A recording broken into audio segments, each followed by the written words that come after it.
Chapter 44. Stanley tried to sleep, not knowing when he'd get the chance again. He heard the showers and later the sounds of dinner. He heard the creaking of the rec room door. His fingers drummed against the side of the hole. He heard his own heartbeat. He took a drink from the canteen. He had given Zero the water jars. They each had a good supply of onions. He wasn't sure how long he remained in the hole, maybe 5 hours. He was surprised when he heard Zero whispering for him to wake up. He didn't think he'd fallen asleep. If he had, he thought it must have been for the last 5 minutes. Although when he opened his eyes, he was surprised how dark it was. There was only one light on at the camp, in the office. The sky was cloudy, so there was very little starlight. Stanley could see a sliver of a moon which appeared and disappeared among the clouds. He carefully led Zero to the hole, which was hard to find in the darkness. He stumbled over a small pile of dirt. "I think this is it," he whispered. "You think?" Zero asked. "It is," said Stanley, sounding more certain than he really was. He climbed down. Zero handed him a shovel. Stanley struck the shovel into the dirt and the bottom of the hole and stepped on the back of the blade. He felt it sink beneath his weight. He scooped out some dirt and tossed it off to the side. Then he brought the shovel back down. Zero watched for a while. "I'm going to try to refill the water jars," he said. Stanley took a deep breath and exhaled. "Be careful," he said, then continued digging. It was so dark he couldn't even see the end of his shovel. For all he knew, he could be digging up gold and diamonds instead of dirt. He brought each shovelful close to his face to try to see if anything was there before dumping it out on the hole. As he made the hole deeper, it became harder to lift the dirt up and out. It was 5 feet deep before he even started. He decided to use his efforts to make it wider instead. This made more sense, he told himself. If Kate Barlow had buried a treasure chest, she probably wouldn't have been able to dig much deeper, so why should he? Of course, Kate Barlow probably had a whole gang of thieves helping her.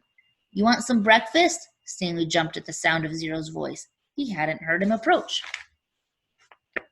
Zero handed down a box of cereal. Stanley carefully poured some cereal into his mouth. He didn't want to put his dirty hands inside the box. He nearly gagged on the ultra-sweet taste. They were sugar frosted flakes, and after eating nothing but onions for more than a week, he had trouble adjusting to the flavor. He washed them down with a swig of water. Zero took over digging. Stanley sifted his fingers through the fresh piles of dirt in case he had missed anything. He wished he had a flashlight. A diamond no bigger than a pebble would be worth thousands of dollars. Yet there was no way he would see it. They finished the water that Zero had gotten from the spigot by the showers. Stanley said he'd go fill the jars again, but Zero insisted that he do it instead. "No offense, but you make too much noise when you walk. You're too big." Stanley returned to the hole. As the hole grew wider, parts of the surface kept caving in. They were running out of room. To make it much wider, they would first have to move some of the surrounding dirt piles out of the way. He wondered how much time they had been before camp woke up. "How's it going?" Zero asked when he returned to the water. Stanley shrugged one shoulder. He brought the shovel down the side of the hole, shaving off a slice of dirt wall. And as he did so, he felt the shovel bounce off something hard. "What was that?" Zero asked. Stanley didn't know. He moved his shovel up and down the side of the hole. As the dirt chipped and flaked away, the hard object became more pronounced. It was sticking out of the side of the hole, about 1.5 feet from the bottom. He felt it with his hands. "What is it?" Zero asked. He could just feel a corner of it. Most of it was still buried. It had the cool, smooth texture of metal.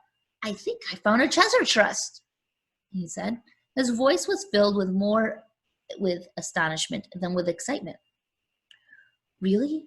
asked Zero. "I think so," Stanley said. The hole was wide enough for him to hold the shovel lengthwise and dig sideways into the wall. He knew he had to dig very carefully. He didn't want the side of the hole to collapse, along with a huge pile of dirt directly above it. He scraped at the dirt wall until he exposed one entire side of the box-like object. He ran his fingers over it. He felt to be about 8 inches tall and almost 2 feet wide. He had no way of knowing how far into the earth it extended. He was pulling it out, but it wouldn't budge. He was afraid the only way to get it was to start back up at the surface and dig now. They didn't have time for that. "I'm going to try to dig a hole underneath it," he said. "Then maybe I can pull it down and slip it out. Go for it, said Zero. Stanley jammed the shovel into the bottom edge of his hole and carefully began to dig a tunnel underneath the metal object. He hoped it didn't cave in. Occasionally, he'd stop, stoop down, and try to feel the far end of the box. But even when the tunnel was long as his arm, he still couldn't feel the other side. Once again, he tried pulling it out, but it was firmly in the ground. If he pulled too hard, he feared he'd cause a cave-in. You know, that when he was ready to pull it out, he would have to do it quickly before the ground above it collapsed. As his tunnel grew deeper and wider and more precarious, Stanley was able to feel latches on the other end of the box, and then a leather handle. It wasn't really a box. I think it might be some kind of metal suitcase, he told Zero.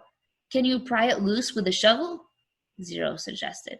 I'm afraid the side of the hole will collapse. You might as well give it a try, said Zero. Stanley took a sip of water. Might as well, he said. He forced the tip of the shovel between the dirt and the top of the metal case and tried to wedge it free. He wished he could see what he was doing. He worked the end of the shovel back and forth, up and down, until he felt the suitcase fall free. Then he felt the dirt come piling down on top of it. But it wasn't a huge cave-in as he knelt down in the hole. He could tell that only a small portion of the earth had collapsed.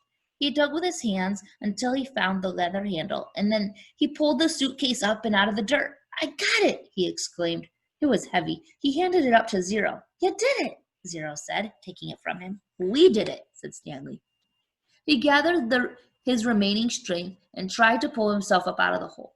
Suddenly, a bright light was shining in his face. Thank you, said the warden. You boys have been a big help.